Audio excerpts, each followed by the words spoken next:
From a solar-powered shed just miles from the Hudson River, a man so brave he eats hot pepper on his pasta and takes cold showers just to start off his day.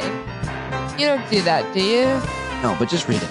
Podcast producer, comedian, and host extraordinaire, a man who I call Dad, and it would be weird if you did. Pete Dominic. Yes, thank you very much to my daughter Ava, who is 17 and a senior in high school looking at colleges. If you're at college and you'd like to talk with her, reach out. All right, yeah, Pete Co has got the coronavirus, apparently, and got it from Disneyland, according to Pete Co. He shared this news last night on Twitter with the stand-up Pete Dominic HR, Karen Madison, and I told him his pay would be docked, his benefits would be revoked for the week, and he should look up Wally Pipp, the story of Wally Pipp, who, when he missed one game, lost his position. That's right, the poor guy had a headache, he missed the baseball game, and a young Lou Gehrig stepped in for him and became like the best ball player of all time. So, Pico, you better watch out for Ava. I kid, my friend. I hope that you are feeling better. We all do, buddy. But he is off for the week. But I'll be here all week posting podcasts and conversations with interesting people. I am committed to it, folks. I know it's Thanksgiving week. I hope that you are either taking the week off or traveling or spending time with people that you care about or can at least tolerate. I hope you're taking some time to relax and reflect and eat good food and do whatever it is that you do for Thanksgiving. And just know that your pal Pete will be posting podcasts every single night or morning. And I've got some great guests that are going to be joining me this week, including Barry Ritholtz tomorrow. But today I've got Eric Segall and Maura Quint. You're going to love both of my conversations with both of these guys, as you always do. Great guests, as they always are. Happy birthday to President Joe Biden. Turned 80 yesterday, and yesterday we also woke up to a horrific shooting out of Colorado. What is more uniquely American than waking up to a hate crime in the news? This one, most recent one, taking place, of course, in Colorado Springs. You probably have heard all about it at this point, but I guess I'll say it could have been worse. Apparently, there were a couple of heroes who jumped the shooter, and obviously this reminds you of that horrible shooting a few years ago at the Pulse nightclub in Orlando, Florida. Back in 2016, it was, and there were 50 people killed, including the perpetrator in that shooting. In this one, it was 5 deaths, all of which are horrific. Apparently, like 25 other people were injured in the shooting, either shot or hurt in the panic on the way out. Thoughts and prayers, though, coming from Republican politicians like Lauren Boebert, who was savaged. I'll talk a little bit more about that with, I think, Maura Quint that I bring it up with. But because, of course, she and so many others have been fanning the flames of fear and hatred around the LGBT community with tweets like, don't bring your drag shows here and things like that. And of course, obviously advocating that everybody walks around with a firearm or as many as they would like with no restrictions whatsoever. So when you get that mix and the internet radicalizing all of these mostly young men, this kid was 22-year-old white dude, then all signs point to it being a hate crime. Just absolutely horrible to wake up to, of course. Lots of other news over the weekend. Merrick Garland named a special counsel in the Trump criminal probes on Friday. Here's just 30 seconds from the Attorney General and man with the weirdest, most serious-sounding nasally voice, who seems like he has never laughed in his life. Our Attorney General, Merrick Garland. Based on recent developments, including the former president's announcement that he is a candidate for president in the next election, and the sitting president's stated intention to be a candidate as well, I have concluded that it is in the public interest to appoint a special counsel. Such an appointment underscores the department's commitment to both independence and accountability in particularly sensitive matters. It also allows prosecutors and agents to continue their work expeditiously and to make decisions indisputably guided only by the facts and the law. Well, of course, the opinions came fast and hard on Friday at that announcement. from across the legal expert spectrum, people that I agree with and respect most of the time, or sometimes disagree with. I don't know. Who are your people? Elie Mystal, of course, Melissa Murray. I talked with Eric Segall about it, Sarah Kendzior, Wajid Ali tweeting about it. I mean, just about every legal analyst out there, of course, obviously has an opinion on it. Elie Mystal said the last white man to be this ineffectual with this much institutional support was Christian Laettner. And then said he's never going to face consequences. The system just won't let it happen. Forget it, Jake. It's Chinatown. Andrew Weissman tweeting over the weekend that the new special counsel, unlike special counsel Mueller, will be able to indict Trump as he is no longer president and will not have to worry about being fired from day one to the next by the sitting president. And he inherits a large amount of evidence and a team that is in place already, okay? So there's a couple of takes at least. I'm going to hopefully talk to Glenn Kirshner this week. But here he is on MSNBC over the weekend. Is there anything that would give Donald Trump immunity from a conviction? Nothing. Zero. Because we do have this quaint little Norman tradition that the DOJ will not do anything on the law enforcement front within 60 days of an election, to make it look like maybe they're being partisan or they're interfering in the upcoming election. But there is no rule, norm, or tradition that says if you announce 2 years out, then DOJ has to give you a 2-year election holiday from investigating your crime. So, no, there is nothing stopping now Jack Smith heading up the ongoing investigations from seeking indictments of Donald Trump. And let me just add, I love that Paul brought up the search warrant that Merrick Garland authorized. And yes, that was historic, and it took him a year. Do we think we've seen enough timely accountability of Trump and company under the tenure of Merrick Garland? No, Merrick Garland has proven to be too much judge and not enough prosecutor. I am not happy with the case, with the pace that he has set. It can only quicken, in my opinion, under the leadership of Jack Smith. All right, that is Glenn Kirshner on MSNBC. Now, here is Barbara McQuaid, also on MSNBC. Yeah, a couple things. The special counsel regulations say that the Justice Department should appoint a special counsel either when there's a conflict of interest, I don't think that's present here, or other extraordinary circumstance. And I think it was that second factor that Merrick Garland relied on here in this appointment. It sounds like I agree with Lisa from the way he chose his words, that Jack Smith is going to come in and simply oversee the work that's already being done by a team of prosecutors. So it's not reinventing from scratch. It's just a new person to report to. He can get up to speed simultaneously while they're doing their work.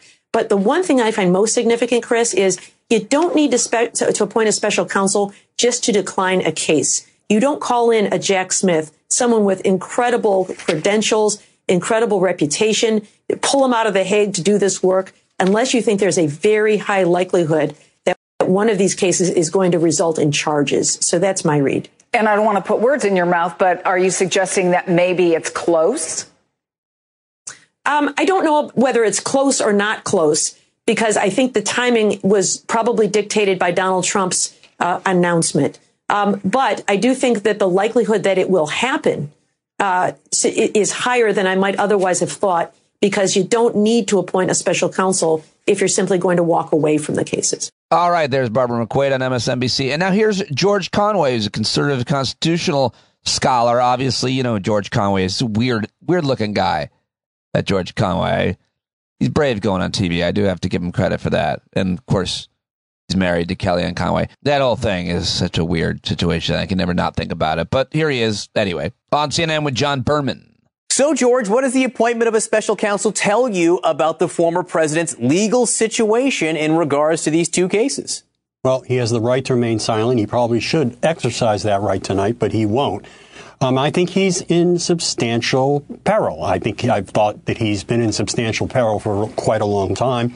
But I think that the fact that the Attorney General Garland has appointed a special counsel kind of puts a highlight on that. As Mr. McCabe said, it's not really something you do if you think that there isn't a case somewhere there that might be made. I think what's driving this as much as anything is the fact that they have a very, very strong case in the Mar-a-Lago documents investigation, one that is I have to say, I mean, from the public evidence, and we don't know all the evidence, but the public evidence sure looks like he does not have a defense to the Espionage Act charge or to obstruction charges or even to a potential, a perjury charge for at least suborning it. So he's in substantial trouble, and there's no question that this is not going to help him. Because it's going to put, as Andrew said, it's going to insulate the Justice Department from some degree of political attacks, because this guy looks like he has no political valence whatsoever. He's a professional prosecutor. That's all he's done for 30 years. And he's kept his nose clean. I'm sure they vetted him as well as anybody. And I think they're just going to let him do his thing and to make a reasoned decision based on the evidence and the law. All right, so there you go. Just a few different takes on the appointment of a special counsel. We'll obviously see what happens there and how fast it happens. Would love to know what your thoughts are on it and everything that I talk about here on the podcast. Also, another big story of the weekend that Elon Musk took a stupid poll on Twitter and asked if Trump should be reinstated. And some people speculate that's the whole reason why he wanted to own Twitter, to reinstate Trump, to own the libs. I don't know. I'm not sure that it necessarily even matters. It happened. It's done as of now. Trump hasn't tweeted yet. But here is Adam Schiff on ABC's This Week with John Carl talking about that news. I want to begin with the news overnight that Donald Trump has been reinstated by Elon Musk on Twitter. Watching the January 6th committee hearings, Trump's tweets were a big part of the story to be told. What do you think of him being back on Twitter? I think it's a terrible mistake, and you're absolutely right. As we showed in the January 6th hearings, the president used that platform to incite that attack on the Capitol. His comments about the vice president, his own vice president, put Mike Pence's life in danger. He showed no remorse about that. He continues to lie about his actions on that day. He talks about pardoning the people who attacked police officers and attacked the Capitol that day. And it contradicts what Elon Musk said, that he was going to establish a council to evaluate this, and further contradicts Musk and his claimed concern about bots on his own platform, to subject the decision to a poll on the platform that could be easily abused that way. It just underscores the erratic leadership of Twitter now under Musk, but also the security concerns with security people fleeing Twitter and what that means for the protection of Americans' private data. All right. Well, I've got a lot of thoughts about Trump being back on Twitter. You're seeing people end their accounts, more people leaving, thinking it's going to turn into a shit show. And it's so dangerous. I just think it's so dangerous that he's back on, and who knows whether or not he can't stand not tweeting for too long, I don't think. Liz Cheney shared on Twitter yesterday. She wrote, with Trump back on Twitter, it's a good time to watch this January 6th hearing. It covers each of Trump's tweets that day, including those that have been deleted, and features multiple Trump White House staff describing his inexcusable conduct during the violence. So she wanted to share that part, just reminding people how he used Twitter that day. And, well, that's it. That's all I've got for you here in the opening of the show. And I want to now get to my guests. I hope you watched last week tonight. I do the warm-up there, the audience warm-up, and we tape on Saturdays, and it airs on Sunday nights, and the ending is just amazing. You got to check it out, and I'll talk more about it after it airs on tomorrow's show, if I remember. Oh, and one more thing. The World Cup starts on Monday. I'm a big soccer fan. I will be watching the World Cup. I know there's a lot of soccer fans who listen to this show, so maybe we should start some separate channel on Discord or hang out on Zoom and watch the game. But I'll be watching the U.S. men's play the Welshmen, the men from Wales, the United Kingdom, tomorrow, or today, I guess you're listening, at 2 Eastern. Here is the President Biden, calling the U.S. men's national team yesterday before their first game. Here we go, guys. Showtime, guys. You ready? It says POTUS. That's where it's coming from. Starting of the U.S. men's national soccer team. Coach, put me in. I'm ready to play. You guys, I know you're the underdogs, but I'll tell you what, man, you got some of the best players in the world on your team, and You're representing this country, and I know you're going to play your hearts out. So let's go shock them all. Keep trusting in one another. Play as hard as you can. And, for you and your families, your teammates, and the whole country's rooting for you. That's a very nice message, Mr. President. The whole team is here right now. We really appreciate your support, and we're ready to go. Guys, you want to say hi? You get any of that? I got some of it. A lot of thank yous and a lot of hellos. I wish I were there to see you. I really do. Go get them, guys. Just play your hearts out. We got this. I know you will. All right, that was nice. I think he should have said, remember when you're on that pitch, that you're on stage. And when you're on that stage, you're representing America and Americans. And your behavior will matter, and it will reflect on us. So behave, be good sports, or something like that. I don't know. Why am I not writing this stuff? I should be president.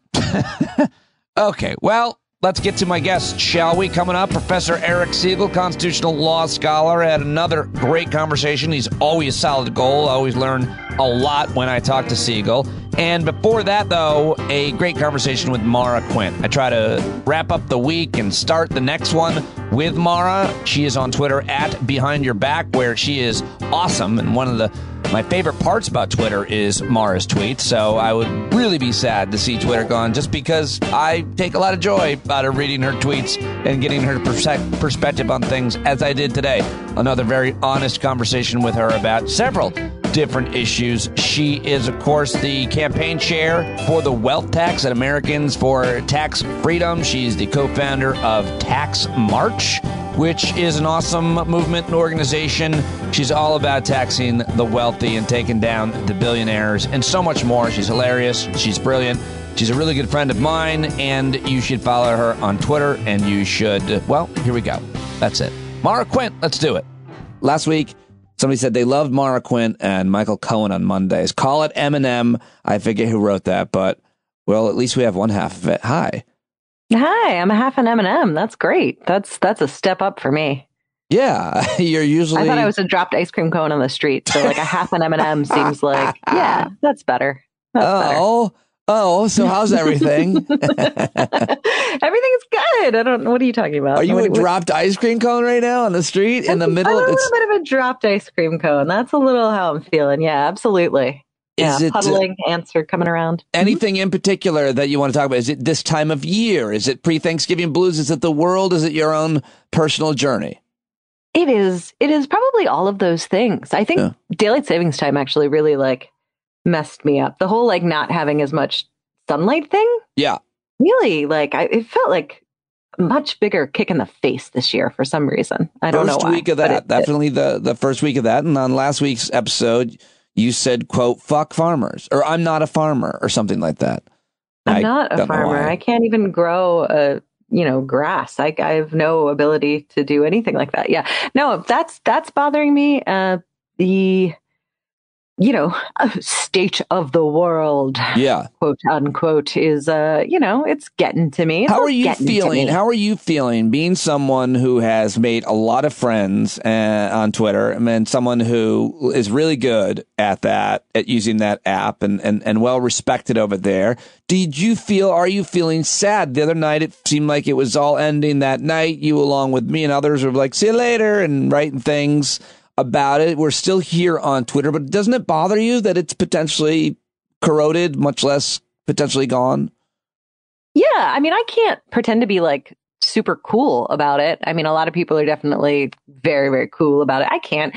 I actually lived in that space for a really long time. So yeah, it's a bummer. And I don't think it's necessarily going to go away in the blink of an eye. But I think it is going to just sort of slowly, well, not so slowly, but die. I mean, it is becoming already a place that is really unpleasant to be in any way.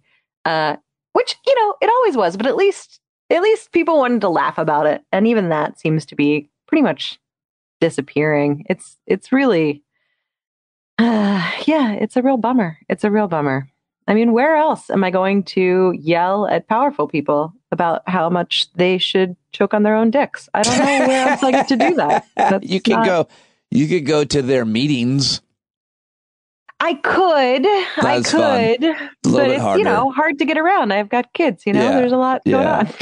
Well, there's also, much free time. You've joined the other things. Are you on I'm on Mastodon. I don't know what that means. I don't know how I do it. I know I joined all of them, but I mean, first of all, I'm actually a total Luddite. Like it takes me a while to adopt any new technology. So like I have all those things, but I don't know. I mean, the big problem is it looks like with Mastodon looks like it's a really potentially good space if you have a sort of thing you want to talk about or niche or like a world you want to create. And that was the wonderful thing about Twitter. Twitter was just all of those things. You were just swimming in this like vast ocean. You didn't know if you were going to run into, a whale or a guppy or a propeller blade at any moment in time. And that made it exciting, You're just blindly swimming through the sea. It was an interesting thing. And I don't think that any other site necessarily recreates that or, that experience that kind of allows you to bump into all these other different worlds. Yeah. The other places seem much more like, no, you figure out what your world is and you stay there. And that is just less exciting. It's so weird that one man really destroyed it and seemingly just to prove a point. A lot of people are having all kinds of speculations. You have any speculation on what his motives have been about it, but it just really is. The guy is such a cartoon villain, and it is so hard to believe that this is the timeline we're living in with all of these evil billionaires controlling so much. But what do you make of like Elon Musk and what he has done the last week, reinstating Trump, and what his motivations have been for buying it and putting himself at the center of it? I mean, I think he's going to be bummed out if Trump does come back on, because I think Elon's really enjoying being big main character energy. And if anybody sort of threatens that, which Trump might, that's gonna be a real bummer for him, I think, fundamentally. But he had a complete misperception as to what Twitter was and how it works. Two, he had this has been swimming in the right for a while, and he completely adopted all of their perspectives as to what Twitter was.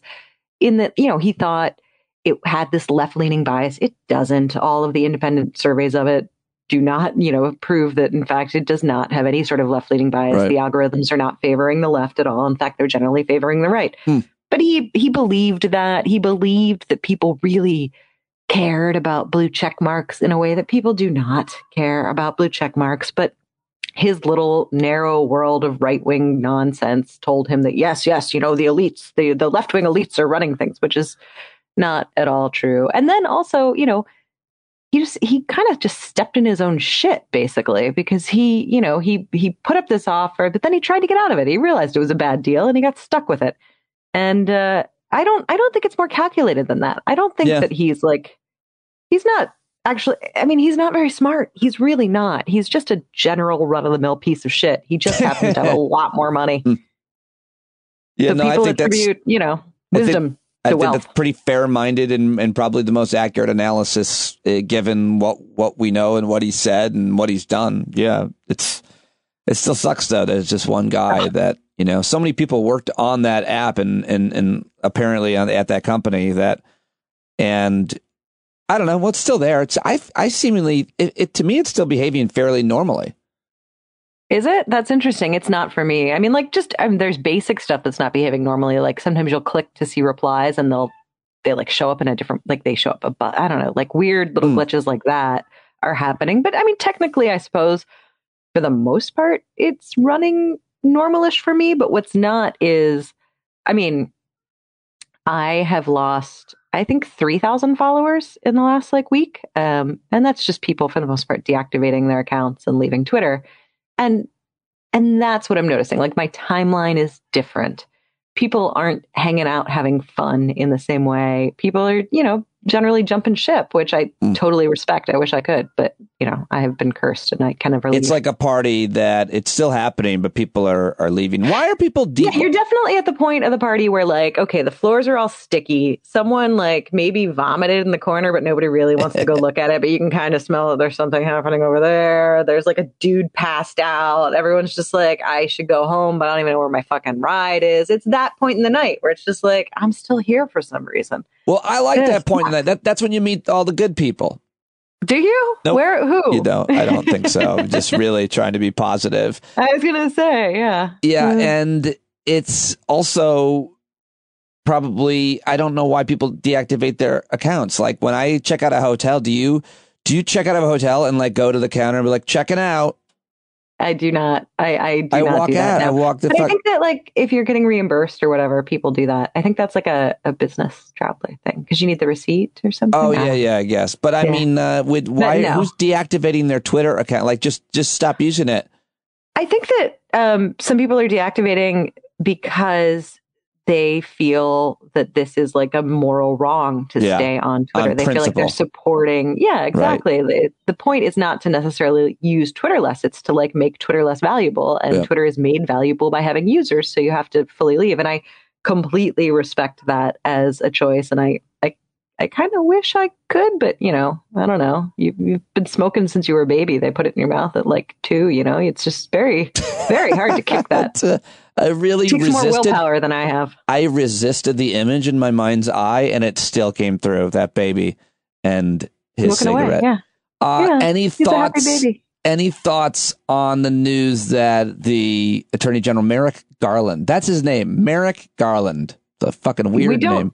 We don't spend enough time just marveling at the name itself. You're right. That's Merrick. why. Have you ever met a Merrick? I have. I had an intern named Merrick. Was it Merrick Garland? Was Merrick Garland your intern? No, but I that would have understand been what happened here now. So I did, though, have an intern who was also pretty old, and that was weird, like older. So I would like to be an old intern. That's my goal for old age, is to just be an intern at places. But Merrick Garland was somebody's intern, but right now he is the Attorney General of the United States, and he has appointed a veteran prosecutor to be the special counsel to oversee the Mar-a-Lago documents case, where Trump's he had tons and tons of top secret files, and of course the January 6th investigations and his role in them. And his name is Jack Smith, and he looks like a commander from Gilead. And he used to be at the World Court, and he seems like a no-nonsense. Seems like he's never laughed. That seems like a made-up thing, the World Court. That sounds like a Star Trek, that doesn't sound real. Anyway, go on, sorry. Well, no, that's pretty much it. He seems like he's never laughed, and that's a good thing, I think. Do you have any thoughts at all about this? I don't, because who cares? I mean, like, I care deeply, of course, incredibly, incredibly deeply. But, I can't get wrapped up in every one of these fucking little things that comes along with, is Trump going to jail now? My inbox right now, like my email inbox since the election stopped, is still Raphael Warnock pleading for money. Fair enough. Yeah. I get it. He's got more to, but then everything else is like, did you hear? Trump is going to jail. Trump is about to be thrown in prison. Like, it's like all these types of subject lines. And I don't know how they're still able to use those as any sort of like incitement of sympathy or fundraising whatsoever. That's what I see from this. It's just like, cool. It's been how many fucking years now? We're like at 6 years of going after this dude nonstop and not a goddamn thing has happened. I'm sorry, maybe my hopes are not going to get too excited anymore. Like, I get it. The tooth fairy's not real. Okay. You're not closely following the legal analysis of this or a comparison of it to former you're not obsessed with this the way a lot of people are. I could be, I suppose, but have you heard about Netflix? It's kind of cool. Like, you can just like watch, and they are meant to entertain you. I guess no, it wasn't Netflix. I think it was, maybe it was on Hulu. I watched over the weekend the documentary about Jerry Falwell Jr. and the pool boy. Have you heard about that? I'm dying to watch that. Oh my God, Maura. Billy Corbin's documentary? Did it? Adam McKay did it, I think. What did you say? The who? Billy Corbin? Billy Corbin, yeah. I'm looking it up. I know. Let's look it up.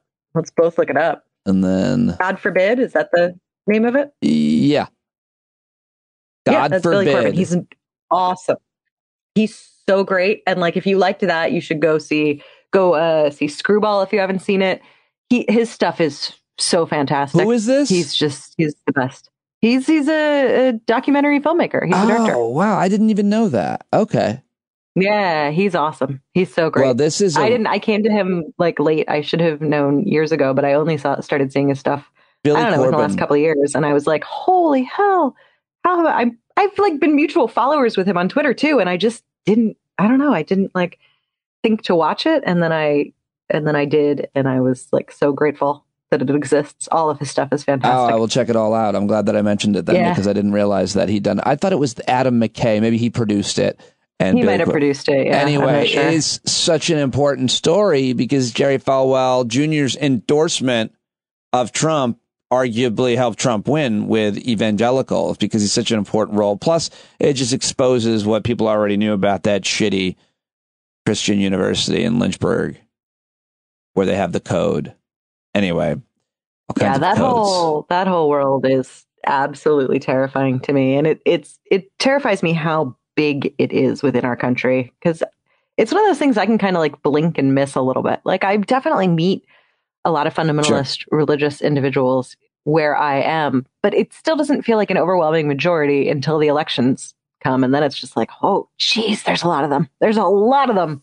And they don't question things at all. They just go, oh, okay, yes, sure, yes, spoon feed it to me. Give me the hate. I love it. I want to eat some more. It's really frightening. And speaking of which, it'll be interesting to see. And some of the leaders of that world are peeling away from Trump. But Trump announced that he's going to run again. And is that a thing that and now he's back on Twitter, although he hasn't tweeted yet. So a lot has changed since the last time we spoke. Did you see his announcement? I watched like a couple seconds of it. And I just heard it was really warning. They locked the doors and no one can leave. And he's got only like 5 people in Congress that are supporting him. His donors are leaving. And it kind of feels like he's this sad sack at the end of his life. And even his own family doesn't want to hang out with him. But, and then you look at him like, guy never goes away. He never loses. What are your thoughts? No, I think that kind of summarizes. I mean, I love that none of his family showed up for that. I think that's fantastic. And I think it's hilarious that they're all trying so hard to distance themselves. And unfortunately, they'll probably, with an assist by the media, get a little bit of a chance to distance themselves if they want.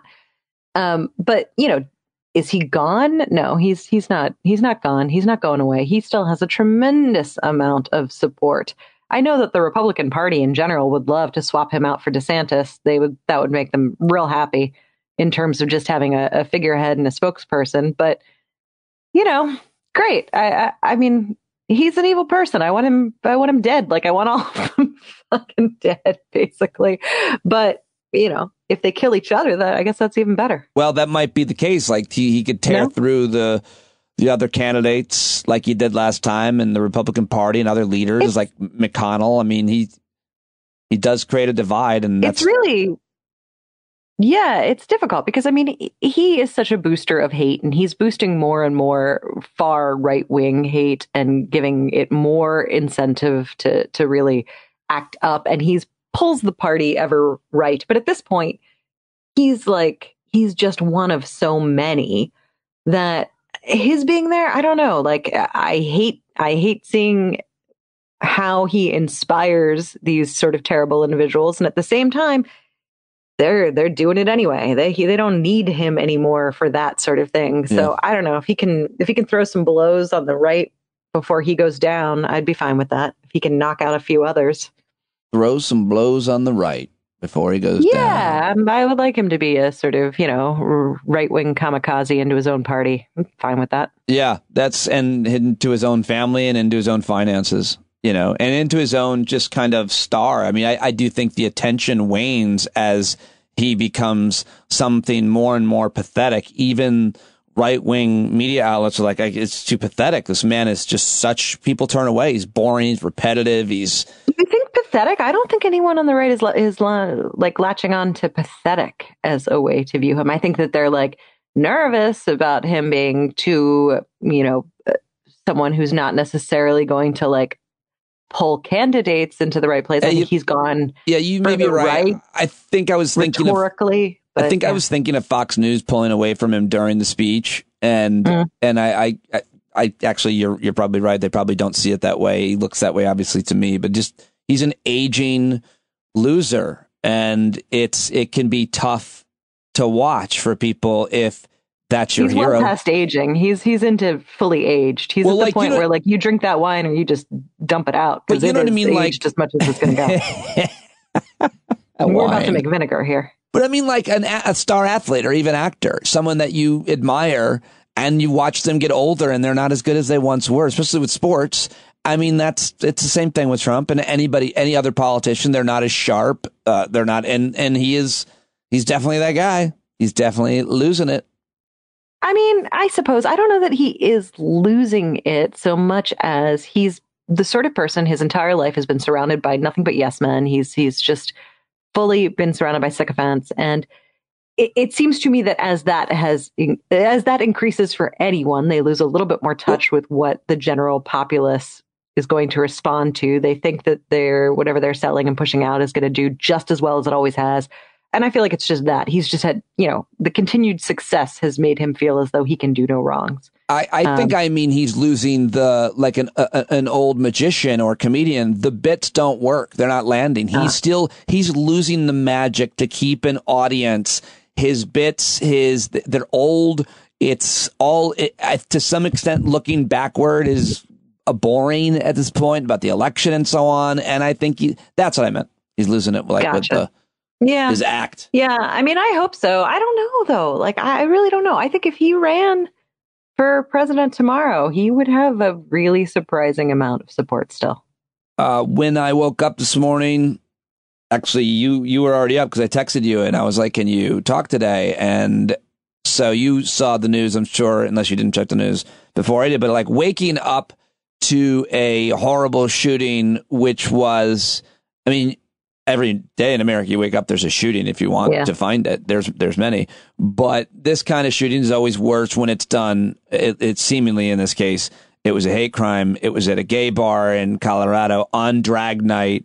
We've heard horrible, horrible things being said. The rhetoric towards LGBT people has just become open and naked and just mainstreamed on the right and everywhere. And there's no doubt that that's why this dude, someone can ping me on my credibility if we find out that this guy was, himself gay and spurned or something. But I think this is enough evidence at this point. I actually don't even think that matters. When we're talking about the amount of hatred that has been focused in these really direct lines, I don't even, the shooter almost becomes irrelevant because we still see the uptick in violence. And, whether or not that's really very direct or sort of subconsciously in working on the minds of these people, I don't think it really matters. I mean, you have at this point a tremendous amount of hate being directed not just at transgender community or the LGBTQ community, but every minority just about in this country. At a drag show, like now when you go to a drag show, you have to think about your security. That was not the case. Do you think that's now? I mean, I think that's been that way for years now. I don't feel like I can go anywhere anymore without thinking I think it's much worse than it's particularly drag shows because they're a type of of entertainment advertised in the local newspaper and a marquee, and I don't think that was being as conflated. Trans, drag, gay. Now it's just all out there. I feel like it's much, much worse recently, but No, it is. I guess I just mean like in the last couple of years, there's very little that I can go to and not have to stop and be like, how safe am I going to be? I mean, I haven't gone to a movie in forever, and that has nothing to do with identity, but that's, just the Astoria situation. Also, what's going on in Colorado? There's a lot of this, it seems like, happening in Colorado in general. But if I go out in a crowd, I feel nervous. And then certainly, I mean, like, I get nervous going to synagogue. I get nervous going to any non-Christian religion. I mean, I've gone to support friends to other religious minority events and felt like, oh, am I a target now? And certainly, I mean, there's a gay bar that I go to sometimes in our little town here that we hang out. And I'm absolutely aware every time, like, oh, does this make me more of a target than going to the, non-specifically designated gay bar next door? Like, yeah, it does. Mm-hmm. Yep. That's, I think, the case all the time. And so I certainly, in, talking to friends who find safe haven in these places, it's on one hand an emotional safe haven, but it has been also a sense of fear all the time. So it's this constant feeling of like, well, I need to go to these spaces because these are the spaces where I'm going to find community and I'm going to feel accepted and I'm going to find emotional health in that way. And at the same time, my anxiety is going to be increased the whole time. So just is my physical well-being going to be compromised by pursuing the emotional support that I'm looking for, which is an absolutely horrifying way to live and a terrible thing that we are doing and creating for so many people in this country. It's really deeply upsetting. I haven't fully grappled with all of it. I don't really know what to do right now, other than like, I mean, I'm ready to throw some punches at Thanksgiving, certainly. Like, I mean, I'm more than happy to really broach some of these topics with individuals within my own extended family and do as much pushing back as I can, but I don't know what else to do. Well, I think that you express it really well. It's really frustrating that people can't feel safe in their sanctuaries. It's really very sad. It's a very, very sad state of affairs. And then that sadness absolutely leads to anger when you see someone like Lauren Boebert, who somehow got reelected in her Colorado district. And this happened in Colorado. I don't think in her district, of course, this horrible shooting at this gay club. And she's been tweeting more than anybody about groomers and keep your drag shows out of our area and all this. And this morning she tweeted out thoughts and prayers. Oh, it's so horrible. And Alexandria Ocasio-Cortez tweeted, Lauren Boebert, you've played a major role in elevating anti-LGBT plus hate rhetoric and anti-trans lies while spending your time in Congress blocking even the most common sense gun safety laws. You don't get to thoughts and prayers your way out of this. Look inward and change. Boy, do I like her, but also AOC. But also, like, there's two things here. It's one thing to amp up hatred towards a already marginalized community. It's another thing to make it easy to get weapons of mass destruction. And she's, and many others all the time do the same, both of them. Yeah, no, Lauren Boebert's empty rhetoric bullshit is absolutely infuriating. And I hope people, I mean, I don't know. I would love to see trash thrown at that woman every time she moves in the world in any way. In fact, throw it through the windows. I don't care if she opens them for fresh air. There should be trash pouring in. You want people to throw garbage at this person? I would love that. Yeah, I would like that. Like just pieces rotted yogurt would be great. Okay. I think. Yeah. I mean, whatever you have on hand, don't go out of your way. Like, just you want people to litter. Whatever's right there. I don't think it's littering when you are putting trash on a trash heap. I think that's just putting it where it's supposed to go, right? Like, just taking it to the dump. That's fine. No, she's a disgusting human, but unfortunately, she's just one of so many right now. But the other thing that I would say too is that we've created this world where so many people do not feel safe and they do not physically feel safe in the world. And now we had this place where people were able to find community. And there's lots of, obviously there's lots of bad and there's lots of attacks and there's people don't necessarily feel safe, but they were able to find some community in a way that for the most part, generally speaking, was not a physical threat to them. And now we have Elon Musk absolutely destroying that too. So my main worry is just, for people who really do feel very isolated and frightened. And I hope we can find other places for people to gather in person, but also, not in person, because that provides a certain safety for a lot of groups as well. I highly recommend the Stand Up with Pete Dominic Thursday night hangouts, which you would be a huge hit if you could join us. I guess this Thursday is Thanksgiving. That's 8 o'clock I'll go. Thursday. All right, I'll go. It's Thursday. Next Thursday, the 1st, would it be? All right, I'm in. Wait. What time is it? 8 o'clock. Okay. I'll send you reminders. The Thursday after that. Okay. Because I actually have an event that night. All right. I'm going to start promoting that you're going to be there. The 9th? Is that the 9th? Yeah. I'm in. We'll have to come up with a gimmick. Okay. Some kind of a game show, some kind of a trivia. I don't know. Something for Maura to play. Let's do it. I host trivia nights. I'll do some I know. trivia. I know. You're good for all of that. I know. That's why I thought of it, because it'll just be that much more fun. Because I mean, it can be serious and that's fine, but we usually have fun.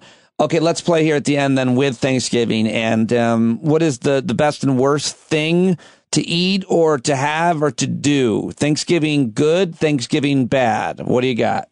Okay, well, the whole point of Thanksgiving, and I know this is a hot take, but Twitter's being taken from me. I got to say it somewhere.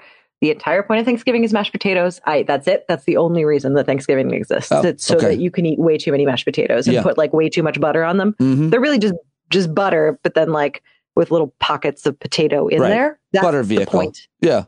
Yeah. That's the point of Thanksgiving. That's it. That's the number one thing. Everything else sucks. Do you know what you like when it comes to mashed potatoes? Will you ever have mashed potatoes and be like, ooh, that's so good? Because I feel like you can't go wrong. You can't go too wrong. You can, but you got to be a real idiot. It's hard to really screw up mashed potatoes. But like chunky. It took me a while. I've messed up mashed potatoes while trying to make them. I've made like where you're like, this is what paste tastes like. Oh, okay. That's and where I could use this to seal some things. Your perfect mashed potato. How mashed is it? Is it chunky or is it all the way to whipped? Oh, I can do either. Okay. I have no preference on that spectrum. Either way, skin is good. No skin is good. Okay. I'm fine with that either way. I've lots of there's a lot of room here for different variations on a theme, but it's all about the potatoes. That's you know what I don't love? What? I don't love a red skin mashed potato. I don't like that. It's not my favorite. I'm not going to put that at the top of the list. Yeah, but I'm not going to turn it away either. What are you doing? Might as well just take the skins off. I think for mashed. I'll tolerate them. I'm fine. But it's like you might as well just. Guy, I gotcha. Just saying, take them all the way off. I like my potatoes naked. Some good russets in there. Okay, so that's the main primary reason for Thanksgiving. I appreciate that. Is there anything? I like the potato in all forms, including vodka. So I would like the mashed potato and a glass of vodka. I think now we're getting some good potato variety. And well, I hope that you have a great Thanksgiving. I appreciate all the advice and ideas, and thank you for joining me to talk about all of this stuff as always. Well, I can't wait to join on that Thursday night. And until then, happy Thanksgiving. Done. Looking forward. Thank you. All right, there she goes, Maura Quint. If it sounds like I interrupted her there at the end when she was about to say something, it was just an edit because we spent another 5 or so minutes talking about drinking. I kept asking her questions about alcohol. I was like, I'm not going to even keep that in. It was just kind of boring, and I'm asking all about drinking, and it just sounds sophomoric. So I edited it out. Every once in a while, I do that when I sound like a jackass. And Maura, awesome as always. Go follow her on Twitter right now and let her know you heard her here on the show. Wish her a happy Thanksgiving, and we will get her to join us in 2 Thursdays at the Stand-Up Happy Hour Thursday Night Hangouts. All right, now it's time to get to another one of our favorites. Always happy to catch up with him, which I did yesterday. He is, of course, a constitutional law scholar at Georgia State University down in Atlanta. He's the author of 2 books that are awesome. If you don't have them, you should get them. Supreme Myths and Originalism as Faith. And, of course, he hosts a podcast, Supreme Myths, as well. And he's just the best. One of my closest friends and one of my confidants and certainly a mentor and educator of mine. Let's get to it. Time for Eric Segall. All right, I've got him now, Professor Eric Segall, joining me. Thank you, sir. Thank you for being here. Thank you for joining me. My pleasure. It's happy Thanksgiving week to you and everybody else. My shout out to my friend Christine Mason, who says she also works out with Val doing yoga, and she told Val, I never miss an episode with Eric Segall. Sorry, Pete. I never miss an episode where Eric Segall sneezes while I'm trying to compliment him. That's very nice of her. I feel very good about that. Few things I wanted to just talk with you about today. There wasn't anything like specific. It wasn't a court case necessarily, or even an article, although I know you have one that we're going to talk about coming out. But I just had to get your take on the news from last Friday that I guess the New York Times broke. And at least one of the reporters is one of the women who, broke the story on Harvey Weinstein, meaning like she's a pretty widely respected investigative reporter. And there's some really good evidence that Samuel Alito told a couple while out to dinner about the decision that would be coming down. I can't stand the way that those are both great reporters. I'm not a reporter, so I don't. But I really feel, and I know a lot of people feel the same way in my place. That article was written the wrong way. The information is really important, but the article was written the wrong way because we don't know whether Alito leaked. So, okay, the New York Times reports that in 2014, a very far-right religious pastor who has changed his mind over the years, but at the time was anti-abortion and all that stuff. Donors to his organization, these are facts, had dinner at Justice Alito's wife with Alito and his wife. That's a fact.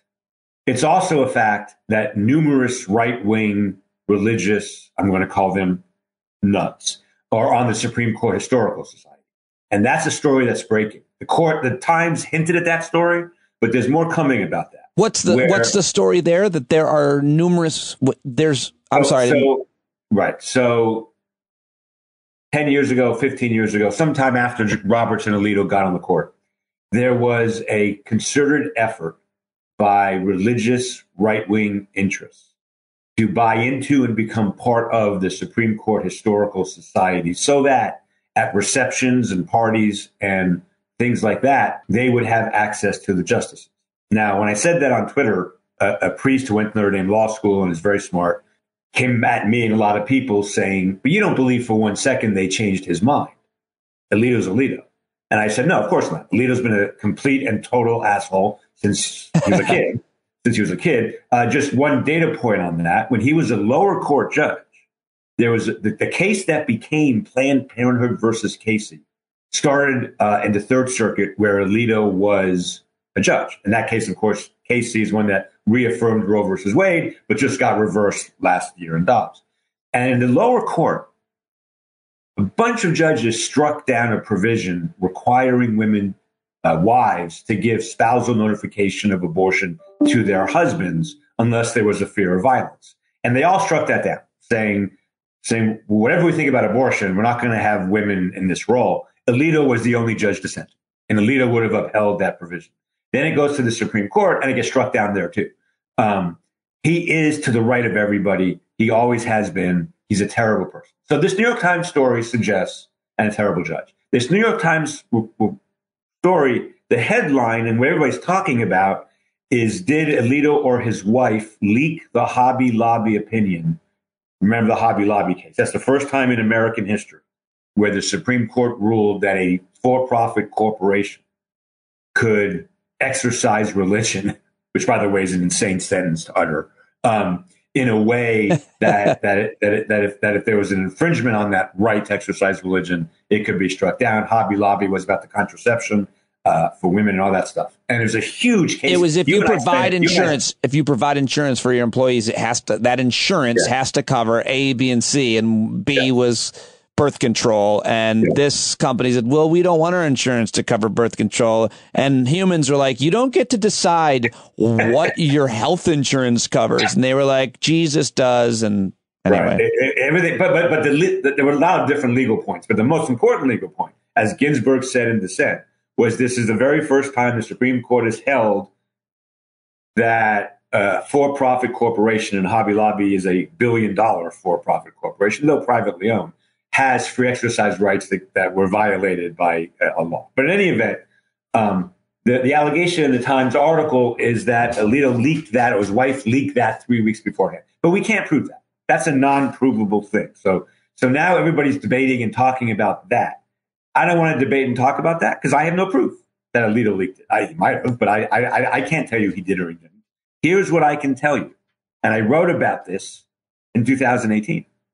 Justice Alito has gone around the country for years talking to religious organizations, mostly Catholic, not always, but religious organizations, bemoaning the threats against religious liberty by LGBTQ rights and other things, while he is deciding cases raising those issues. This is not debatable. This is not a fact we can debate. I have links and footnotes and everything.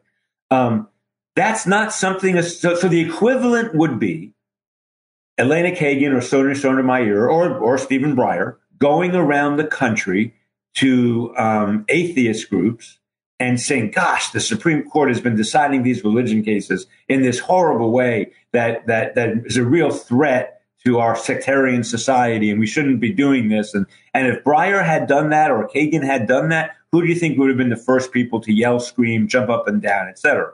That's exactly what Alito has been doing. So the fact that he has these are facts now, so forget the leak, because we don't know about the leak. The facts are he had a social relationship with these huge donors to this anti-abortion religious organization. It's worse than that. Both Alito and Scalia gave them seats. Whereas they had like 4, I don't know how many seats they have, but all the justices get a number of seats for oral argument, for their family members, for friends. They gave seats to this couple, this huge donor to a religious right organization, their own seats to the Hobby Lobby case. It'd be one thing if they gave them seats to a case that had nothing to do with religion and the causes they give money to, but they gave them seats to the Hobby Lobby case. Here's the reality. Senator Whitehouse has been yelling this for years. Sarah Posner, who's been on your show and who's awesome, has been yelling this for years. And Segall, among others, has been yelling this for years.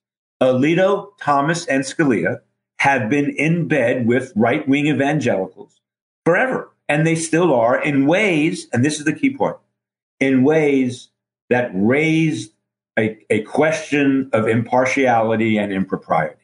And that's the standard. So my friend on Twitter, this priest, kept saying, did it change Alito's mind? Of course not. And I kept saying, that's not the standard for judges. The standard for judges is there an appearance of impropriety? And the answer is yes. The answer is yes, 1,000 times yes. So, for example, Scalia and Thomas went to 2 Koch brother retreats in the 2000s. They stopped doing it when Politico or Washington Post or somebody reported about it. Sarah Posner would say and has said, and she's right, and Senator Whitehouse has said, and he's right, and this is what I want your listeners to get really angry and mad about. This is all interconnected, Pete. The leadership of the Federalist Society, not the rank and file, but the leadership of Leonard Leo and others who lead the Federalist Society. These right-wing evangelical groups, a thing called Alliance for Defending Freedom, one of the worst named organizations ever, that's in bed with all those people. As the senator has been saying in videos and in a new book for years, this is not 10 different people doing 10 different things. This is a coordinated effort by the religious right to influence the court over time. And it looks terrible. It is terrible. Now, other side of the argument. Let me play devil's advocate. All right, Segall, you think all that's terrible? Let me ask you a question. The NAACP, from about 1935 to 1955, created a social movement made up of a lot of people, all of which eventually led to Brown versus Board of Education. And some of the people involved in that social movement had connections to the court. I'm not sure like this, but social movements are how the Supreme Court operates. A guy named Jack Balkin has written a lot about this. And the judges do this all the time. And I have 2 responses. That's a legitimate answer. It's a legitimate response. What about on the left? It happens all the time on the left. And you might remember Hillary Clinton, wrongly in my opinion, said there was going to be a litmus test for her justices. They had to be against Citizens United. And if they weren't, then she wouldn't nominate them if she became president. And which was a really interesting point, just to always remark upon people that Democrats don't want unlimited money in campaigns. They don't want that. That's why Hillary Clinton wanted that litmus test. That's what Democrats would vote for. Democrats don't want all the dirty money that they have to raise to run their campaigns and that influences. That's a Democratic platform thing, always has been since that case. So go ahead. So so if someone says to me, you're not being fair, what Alito, Thomas, and Scalia are doing is no different than what the liberal judges. Ruth Bader Ginsburg, her friendship with Nina Totenberg, who is probably the most important, was the most important TV person covering the Supreme Court for NPR, maybe still is. Their friendship was very close, and who knows what they talked about and stuff. My answer is twofold. First, prove it. Because I can prove what Alito's done. So his speeches to Catholic organizations are documented. I have the quotes. He talks about Alito says we need to evangelize America. That's what Alito says to these groups. So prove it on the other side, and we'll have that conversation. And then second, maybe more important, and I can't run away from this, Pete. I wish I could, but I can't. It's one thing for an organization to try to get our country away from slavery, segregation, black codes, and in a world where blacks are more equal than they were beforehand. That's one goal. If anyone says that's not a proper goal, I'm going to say, fuck you. It is a proper goal because we had slavery, segregation, and black codes. So, in 1940 America, blacks were third-class citizens at best. Even the military wasn't desegregated to the late 1940s. Whereas Alito's goal of institutionalizing religious dogma is not a goal. Reasonable people can disagree about that goal. Today, no one's going to say, almost no one's going to say, let's go back to segregation. What a great idea. But a lot of people say, let's get religion out of public life. Everyone's entitled to freedom of religion. And please, I back that as much as anybody. The government should not put obstacles in your way when you're praying and going to church and doing your religious things. Offering contraception through an insurance program has nothing to do with the exercise. It just doesn't. So everybody has the right for freedom of religion as well, from religion. Right. But I'm mad that the New York Times did it this way. What they should have focused on are the facts, and then said, and there is some reason to think that Alito might have been a leak of the Hobby Lobby decision, but we can't prove it. And that's not really the main point of the story. If he was a leak, everybody's jumping to the conclusion that if he was the leak for the Hobby Lobby, he was probably the leak for Dobbs. Yeah, we can't prove any of that. And the reason to leak Dobbs is to make sure that apparently Kavanaugh wouldn't swing. Kavanaugh wouldn't change his mind once they already had him in the. But we can't prove any of that. So me. I'm not going. Are you going? Would it surprise me if Alito leaked it? Not for a half a second. He's a despicable human being. Been some things. There've been some claims that you've made publicly that there's no proof for. That he's a despicable human being? No. About other people and their pregnancies. You're bringing up the fact that Sarah Palin was never pregnant? Really? You're bringing that up? Okay. Did you hear about the leak? Who is this? Obtained by ProPublica from a webinar for Republican law. By the way, I talked to ProPublica yesterday. They interviewed me yesterday morning. What a great set of questions I got. About what? So very interesting. Actually, a topic maybe we and I should have talked about. They're interested in, especially given what happened in Georgia last week, they're interested in the future of kind of abortion rights and gay rights and affirmative action, all that stuff in the state courts and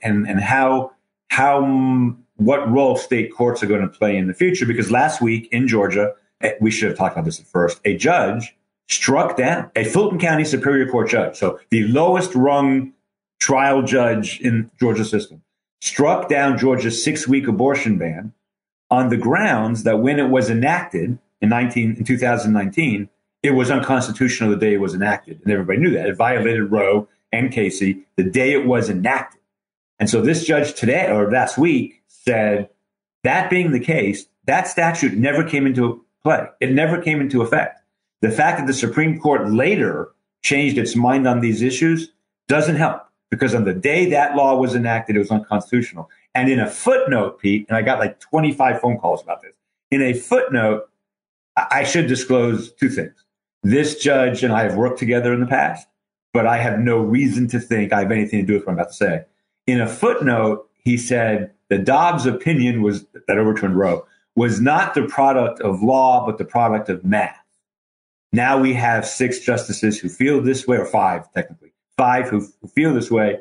Before that day, there weren't 5 judges who felt that way. And who does that sound like? You're thinking because of your relationship with him, he's lifting your talking points? I'm denying that emphatically. I'm just saying a lot of people wrote me and said that sounded a lot like you. A lot of people say it sounds like a lot of people are saying. So I run this thing called the Inn of Court. I used to. I haven't for 2 years. I used to run this organization called the Inn of Court, where lawyers, students, and judges get together and hobnob and talk about stuff. And that in that organization, my views on the Supreme Court as not being a court have been expressed for 25 years consistently. Did I influence him in that way? I'm not saying that. I'm not suggesting that. But if you read this footnote, you would say Segall could have written it. That's all I'm saying. That is a big story that is coming out of Georgia, but it's also, as ProPublica doing a story on it, it's playing out in state houses and state courts throughout the country. It might. I mean, we don't know yet, but yeah, I think it will. Anyway, I tried to interrupt. You were talking about. I was talking about this investigation, this leaked tape from a right-wing evangelical organization that of anti-abortion activists that were busted, saying they're going after IVF and contraception rights in a few years, not just yet, but like that's well, they're going out today. Within the next 36 hours or next week or something, a Texas judge is likely to strike down the FDA approval of abortion pills and issue a national injunction against the sale of abortion pills. Now, I think that decision will be based on administrative law, not constitutional. This is the unwinding of the administrative state. If Congress had done it, it'd be a different argument, but because the president did it. But that's coming, Pete. That they forum shop that case. It's in Texas right now. Ian Millhauser tweeted about it this morning, and he's predicting a national injunction any day now on abortion. Meaning that that type of medication won't be available to women in Texas? Yeah. Anywhere in America. Anywhere in America. They're going to issue a national injunction against the medication. Against the FDA's approval of it, which takes it off the shelves. Come on. Yeah.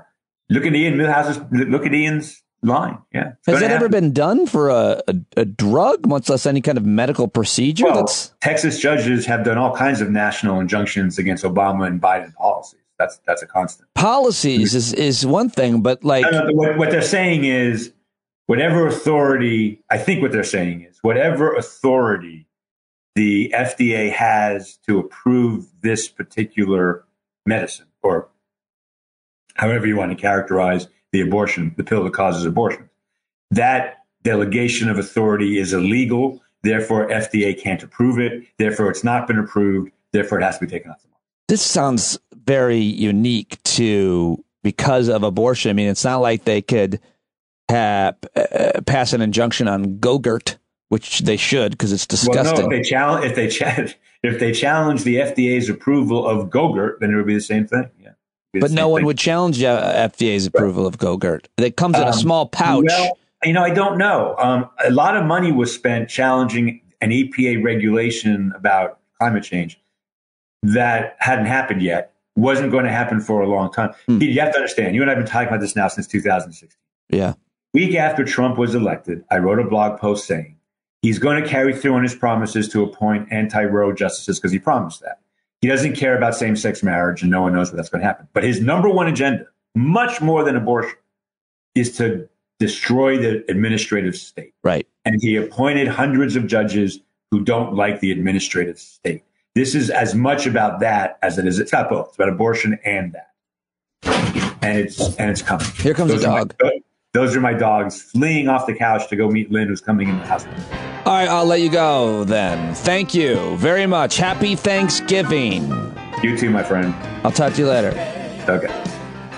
There he goes, the legal eagle, Eric Segall. Ladies and gentlemen, that's all I've got for you. Thank you, Maura, Quint. Thank you, Eric Segall. Thank you for listening and hopefully subscribing. If you haven't signed up for a paid subscription, now you can do it now. We can't do the show without the paid subscriptions because this This is my company. This is my job. This is my project. This is my daily podcast. Tell your friends about it. Review it on Apple and Spotify and anywhere you listen to your podcasts. Email me, standupwithpete@gmail.com. I hope you have a great Monday. I hope you're taking the week off, or at least a few days off this week, and I will be here each day posting new shows that I have for you. So please don't forget to check out the show if you get the time. And if you don't, then they'll be here forever. So anytime you want. All right, folks, thank you very much. John Carroll, take us out right now. Boy, you better stand up, stand up. Well, there's a whole lot more of us who know us right. They'll keep right on ignoring us if we keep sitting tight. You got to open up the window to let in some light. You got to stand up. That's right. You got to rise up. You got to stand up. You got to stare the devil straight in the eyes. We got to let him know it's his turn to go. See it clear and all you hear is a lie.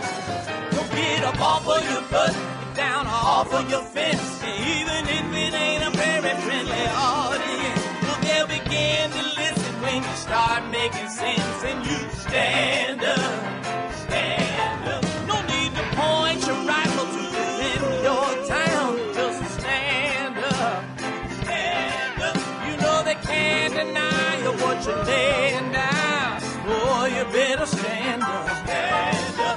Show your face of every color, yellow, black, red, and brown. She's the place where every lost child will finally be found. There's only one thing to do before we stand our ground, and that's stand up, stand up. Well, the founding fathers saw a land for all. They had to stand up. They had to stand up. They had a keen imagination for a crystal ball, drawing all the plans of stand up. But all they had to go on was the time they were in, with other causes for laws, and since they weren't even sin, they knew that change was gonna come before the change could begin. They had to stand up. All right, they had to stand up. We got to stand up. We got to look the devil square in the eye. We got to let him know it's his time to go, and make it clear when all we hear is a lie. Why you lying awake wondering where the money all went? It'll be the cost of freedom that'll go unspent. You can see him flee the scene of that experiment if you stand up. All right, we got to speak up, we got to reach up and raise your voice in every way you know how. Don't be toes up, you got to show up. Ain't no better time to do it but now. No need to pledge allegiance to no wanton tribe. Rise up, show obedience to the voice inside, and listen well and it'll tell you not to run and hide. It says stand up.